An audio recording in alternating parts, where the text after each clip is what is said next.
First, let's start with this case. A couple of weeks ago, I traveled to another country to see an artist I've been a fan of for 6 years. This was a once-in-a-lifetime experience for me, and I had been looking forward to it for months. To make it happen, I made significant sacrifices, financially and mentally. Since this was my first and likely only time seeing them, I went all out. I bought general admission tickets and arrived at the venue at 5 a.m., even though the doors wouldn't open until around 6:30 or 7 p.m. The weather was freezing, and I spent the entire day hungry, cold, and dehydrated. But it was worth it because when the doors finally opened, I secured a coveted front-row barricade spot, right up against the stage. This was my dream position. Not long after, a man behind me tapped my shoulder and explained that he was disabled. He said the venue was supposed to let disabled attendees in early, but they hadn't, and he asked me to give up my spot at the barricade. Here's the thing. I know this venue is very accommodating for attendees with disabilities. I have friends with disabilities who have attended shows here, and the staff always ensures they can access the front row safely during a designated time before the crowd gets too dense. I was surprised he hadn't taken advantage of those options. I'm also quite short, 155 centimeters or 5'1", and this man was extremely tall, easily over 5'5" feet. If I gave up my spot, I wouldn't be able to see anything because he would completely block my view. I had waited more than 10 hours in challenging conditions for this spot, so I didn't feel it was fair to give it up, especially since this was such an important moment for me. To try and find a solution, I pointed out that the right side of the barricade still had open spots and suggested he move there. Since he was so tall, he would still have a fantastic view and could hold on to the rail for support. However, he refused, saying the view wasn't as good as where I was. While we were discussing this, the space on the right filled up, and he became more insistent, saying he'd have a hard time if he didn't get my spot. I became frustrated, but stayed calm and explained. If his disability was severe, he should consider using the accessible section, which is specifically designed to accommodate disabled attendees. If he wanted to remain in the standing section, he should have brought a support aid, like a cane or something similar. If he spoke to security, they would likely escort him to the front row disabled seating, which has an excellent view and is much more accommodating. He didn't like my response. He called me an idiot, told me to get lost, and walked away. I felt conflicted afterward. I understand the importance of accommodating people with disabilities, and I genuinely tried to point him toward options that would suit his needs without sacrificing my hard-earned experience. However, I can't shake the feeling that he may not have been truthful about his situation and simply wanted my spot. Was I wrong for saying no in this situation? Let's start judging. You're not in the wrong. As someone who is disabled, I call venues ahead about the accommodations I need, and it's usually worked out for me at no charge here in Washington State in the U.S. A seat somewhere so I can sit and enjoy the music. The seat is reserved with my name on it, and I have to show ID to get it. I am not sure what the man's disability was, but he should have asked venue staff for assistance, rather than trying to force the issue with you. You're not in the wrong. The moment he didn't want the other spot to the right you suggested, because the view from your spot was better, made it clear he just wanted to grab the best spot from you. I had people try that with me in similar situations. I had waited hours and secured front row center by using their kids as blackmail. Didn't work on me either. If you come with your kid and think they need to stand in front row, make sure to come earlier.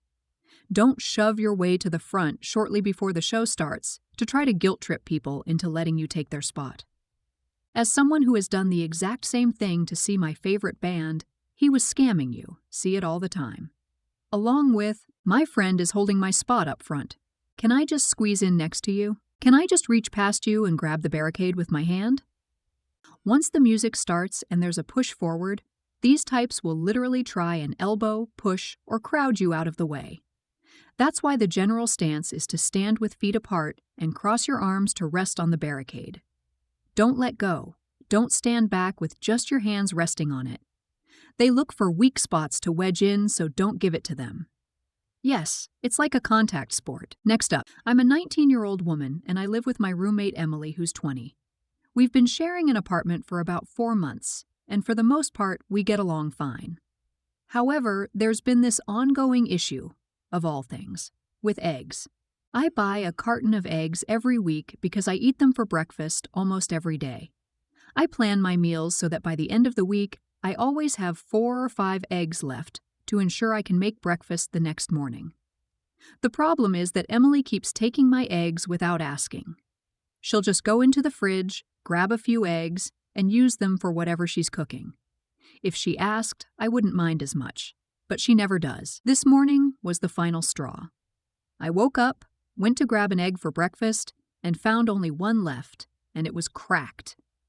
I've already talked to Emily several times about how much I rely on having my eggs for breakfast and how it bothers me when she takes them without asking. Every time, she brushes it off like it's not a big deal. Fed up, I texted her this morning and told her that I wouldn't be buying any more eggs unless she either started paying for some of them or at least asked before taking them. She got upset and accused me of being unreasonable. She insisted that it's not like she's stealing them. She just uses them because, in her words, I always have extra. Now Emily is mad at me and says I'm being selfish over something as small as eggs. I don't think it's unreasonable to expect her to either ask or contribute if she's going to use something I buy regularly, but now I'm second-guessing myself. Am I wrong for refusing to share my eggs with her going forward? Let's start judging. Absolutely incredible logic. Anyway, you're not in the wrong, obviously. It might take some work getting the message through your roommate's incredibly thick skull, but you need to convey to her that she has crossed a simple boundary repeatedly, that you are not interested in sharing any of your groceries with her, and she needs to do her own shopping, and that it is imperative she understand this if you are going to continue to live together. Don't even mention anything about eggs and how much you love them and how they're your favorite breakfast. Doesn't matter. The eggs are immaterial.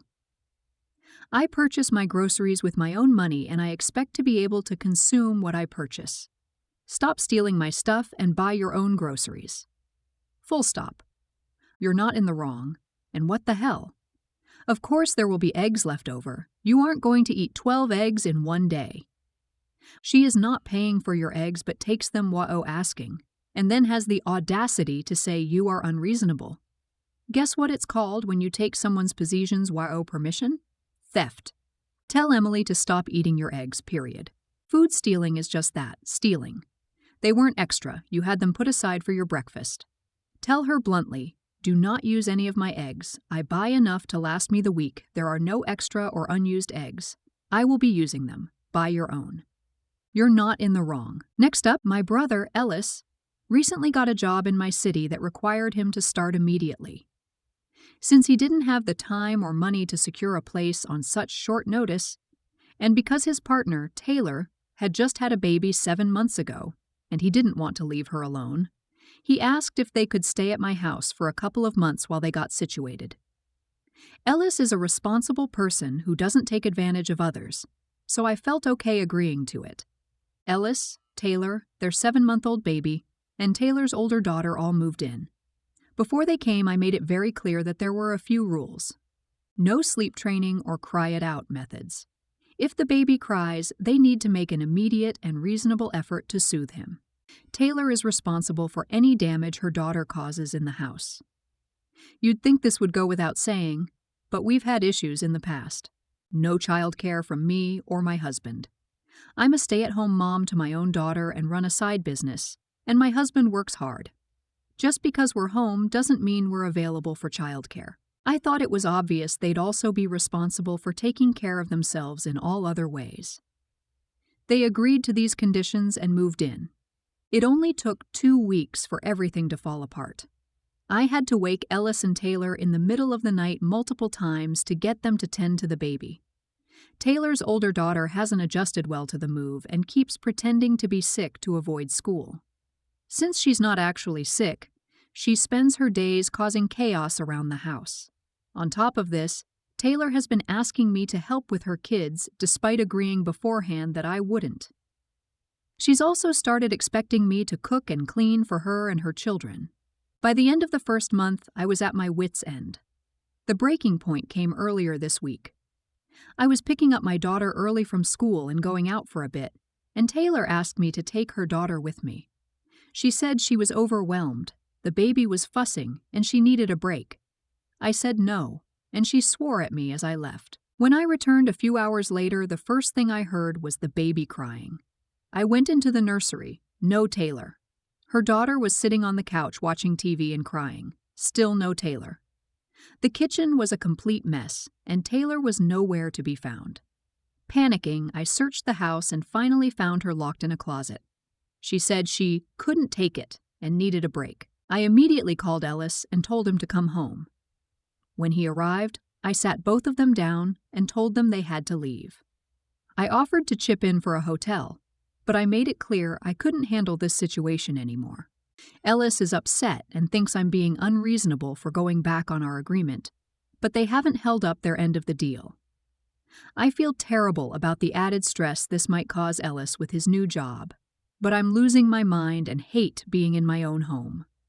Am I the one in the wrong for putting my foot down and asking them to leave? Let's start judging. No one is in the wrong. It sounds like Taylor has PPD. Hiding in a closet is extreme when leaving two small children unattended. She's tried asking for help but isn't getting it from anyone. Not up to OP, should be Ellis and or other family, though it would be kind of OP to give some support as she is struggling so much. I'm sure she also doesn't want to live with OP, though I wonder if things were like this before the move too. And brother hoped OP would step in to help, despite her clearly expressing otherwise. It may even be that the job change was a Trojan horse to dump responsibility of his wife on OP, in which case he would be an idiot. Her daughter is also not an idiot. She has been uprooted to live with OP and a new school. I can also understand OP not wanting to do even more than she already has by letting them stay. Are there any other relatives close by, and/or can they afford daycare, a babysitter, to give her some relief? Personally, I would be helping Taylor with her kids and wouldn't throw them out when she and her daughter are mentally unwell, unhappy. So I do judge her somewhat for being heartless. But she did set expectations beforehand, and I suspect brother sold her a pig in a poke. I'm so confused. Why didn't Taylor and her kids stay where they were, and Ellis stay with you Monfry until he found a place for them to live? Sounds like Taylor is very much overwhelmed and struggling with little help from Ellis. Nurses say babies won't die if you put them down and leave them to cry while you take a moment to compose yourself, which is what Taylor was doing in the closet. Everyone sucks.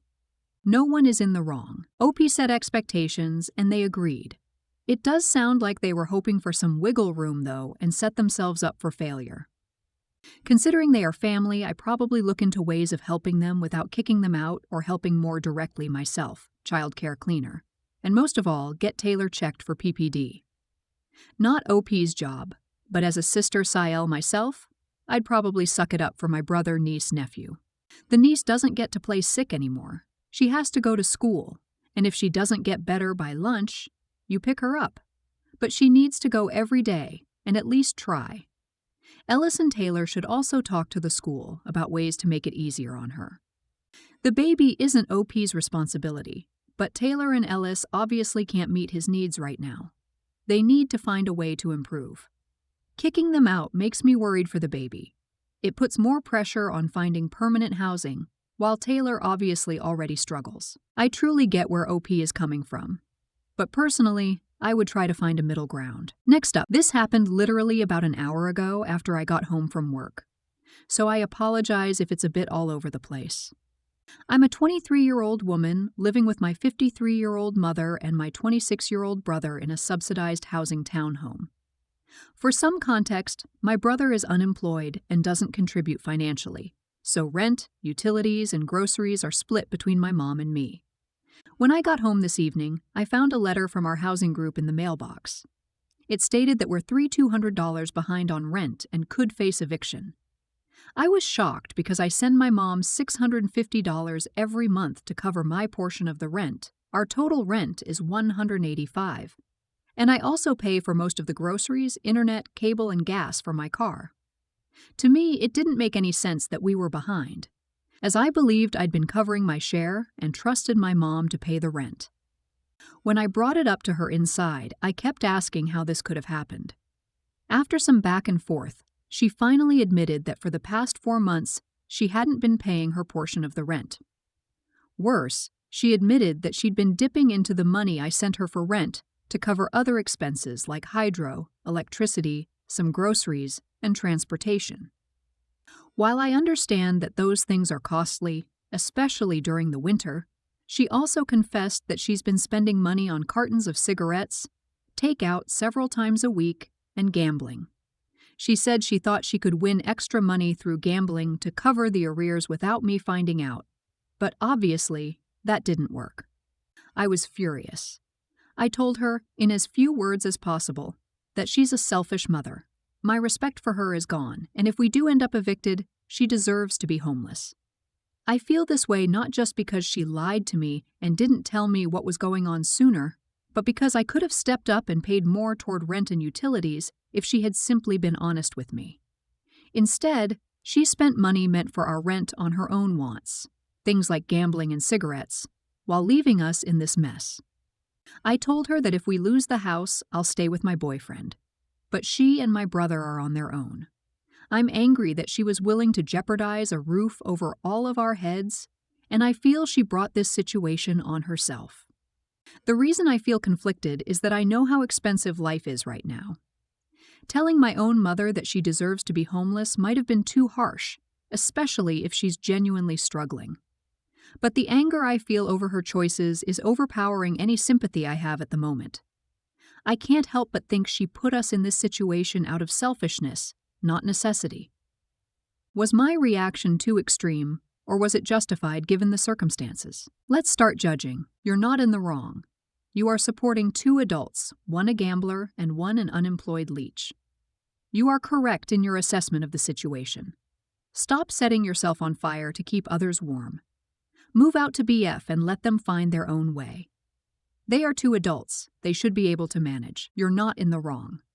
I'm sorry, but to compare the predicament she has put all of you in with her gambling and selfish spending to people who are legitimately struggling is ludicrous. I know she's your mom, but there's no excuse for what she's done. I'm not saying she deserves to be homeless because no one does, but maybe living somewhere else where she is solely responsible for the expenses and rent might be in order. Why doesn't your brother work and contribute to the expenses? You're not in the wrong. I'd have been harsher. She stole your money and spent it on addictions. Now you're about to be homeless. Get your own place, or even better, find a roommate who pays rent and will keep you accountable so you don't allow your mom to crash on your couch, because if you fix this, she'll never learn.